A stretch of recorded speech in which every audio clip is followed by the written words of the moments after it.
And next here we got the co-main event. We got Yair Rodriguez taking on Brian Ortega. This is a rematch from a fight that went down a couple years ago, and Rodriguez did get the win in that fight, but it was a little bit weird circumstances where Ortega got hurt on the ground, and you could argue it was from a submission, but it was more kind of a fluke accident to me, and Yair was able to get the win, so they're running it back. And this is an elite level matchup, man. I mean, you got the most dynamic, dangerous striker in the division against the most dynamic, dangerous grappler in the division. And someone's going to implement their will and someone's going to get the win here. And I feel like people are really shitting hard on Ortega here. I mean, I've heard some takes like we were saying Yair was 10-8ing him in the first round. He was dominant. That's not true. I mean, you go rewatch the fight. Like, Ortega, to me, was doing really well in that fight, personally. I mean, he was closing the distance. He was right in Yair's face. He was landing the left hook quite often, like on the feet there, landing pretty equally. And Ortega, who's not necessarily known for his ability to take guys down, like he really struggles with that. And usually it takes, 2-3 rounds of wearing a guy down to get a takedown. Ortega got 2 takedowns in the first round. I mean, he had him against the cage. Seemed like he had no trouble backing him up and putting him up against the fence.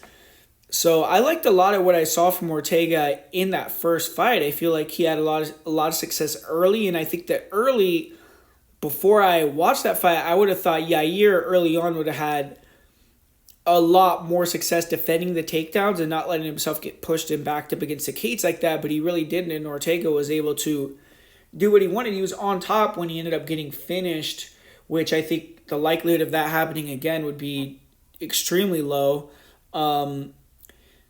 So for Rodriguez, he's coming back after that loss to Volkanovski, where he got the title fight, kind of got dominated in that one. There was some controversy because he did get finished right after he got headbutted pretty bad, so it could have attributed to it, but he was getting dominated throughout the whole fight with the takedowns.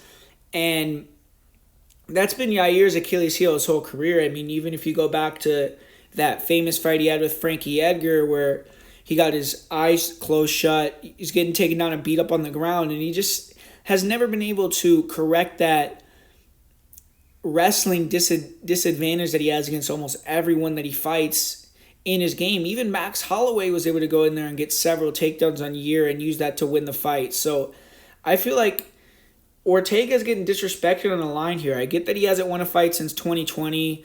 I understand that he's coming off a layoff, but we've seen Ortega do well with this coming back off a layoff previously. He took some significant time off before he came back, and he was a significant underdog in this fight. Like, in hindsight, people don't rate this win as highly as it was at the time, but when he came back and beat Korean Zombie was on that knockout streak. He was like a 3-1 favorite over Ortega, and Ortega put on a masterclass and dominated him.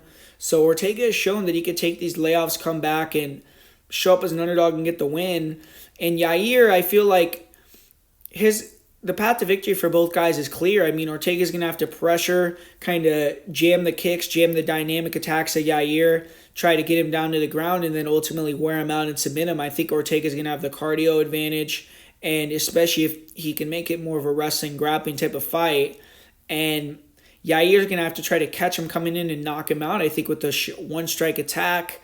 I don't necessarily think Yair could stay at range and outstrike him over 5 rounds. I don't see that necessarily being a huge likely path to victory. I think if Yair wins, it's going to be a knockout in the first 3 rounds, and we've all seen how extremely durable and tough Brian Ortega is, so I think that's going to be a difficult thing to do for Yair.